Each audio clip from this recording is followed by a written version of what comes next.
young man goes on a vacation with his friends. A minor injury keeps him behind for a few extra days. But then, something strange happens. He starts to get paranoid, telling his mother people are following him. Then, at an airport, he suddenly panics and runs. Security footage captures his final moments before he vanishes forever. So, what happened to Lars Mittank? It's June 30th, 2014. Lars, a 28-year-old German man, arrives at Golden Sands, Bulgaria, a popular tourist destination. He's here with a group of his friends, enjoying a well-earned vacation. Lars is a normal guy. He loves soccer, he's close to his family, and he has no history of mental illness. By all accounts, this should be a fun, relaxing trip. But during a night out, something happens. Lars gets into a dispute with a group of locals, possibly over football rivalries. The details are unclear, but what we do know is this. Later that night, Lars gets attacked. A punch to the head leaves him with a ruptured eardrum. It's painful, but not life-threatening. A doctor tells him it's too dangerous to fly with the injury. So, when Lars and his friends board the plane home, Lars stays behind. He says he'll rest for a few days and fly back later. And this is where things get strange.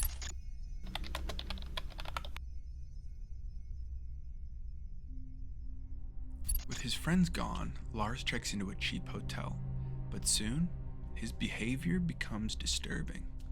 He calls his mother, Sandra Mittank. In a complete panic, he tells her he feels unsafe, like someone's following him. At one point, he even hides in an elevator, refusing to leave. His mother later recalls this phone call. He said he was being watched, that I should cancel his credit card, that he had to get away. But get away from who or what? No one else in the hotel reported seeing anything unusual. No signs of anyone following him, no threats, just Lars acting like a man running from something or someone only he could see.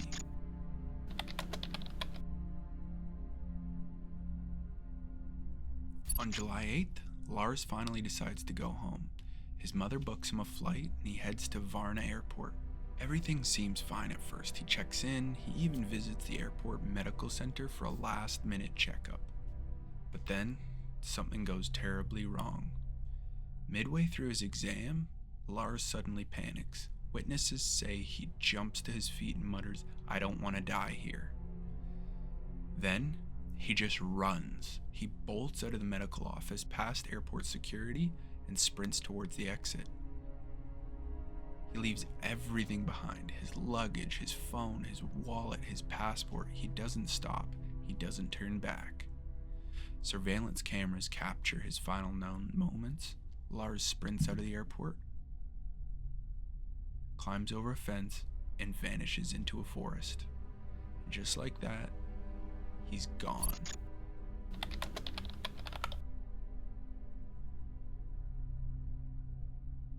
Search teams combed the area, drones, dogs, volunteers.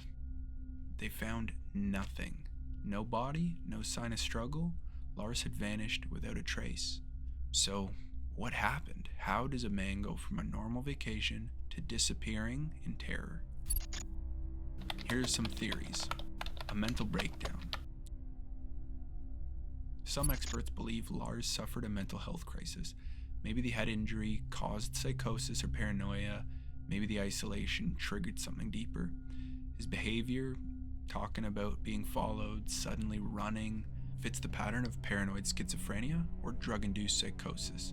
But there's no history of mental illness and no evidence of him taking any drugs. Theory 2, he was being followed. Lars believed someone had been after him, and maybe they very well were. Could he have been right? Some think the men from the bar weren't done with him. Maybe they were connected to an organized crime ring. Maybe they threatened him, or worse, planned to silence him permanently. But if that is the case, why would he run from a safe place like the airport?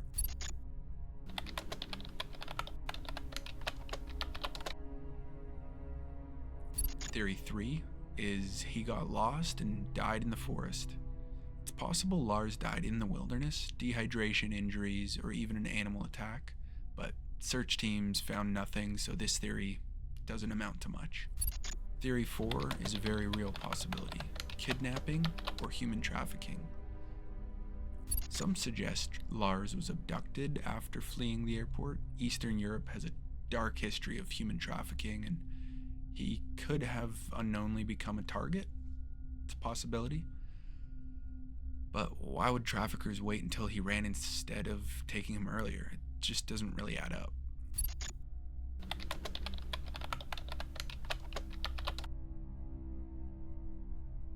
At this point, it's been years, and Lars Mittank, he's still completely missing, and his mother never gave up hope. She pleaded with the world for information, but no real answers have ever come up. And could he still be alive? Could he be hiding out there, lost, hiding, even held against his will? Or did something sinister happen that we never understand? Let me know what you guys think in the comments below. Was Lars running from something, or was it all in his head? Don't forget to like and subscribe for more mysterious cases. Thank you guys for watching. I'll see you on the next one.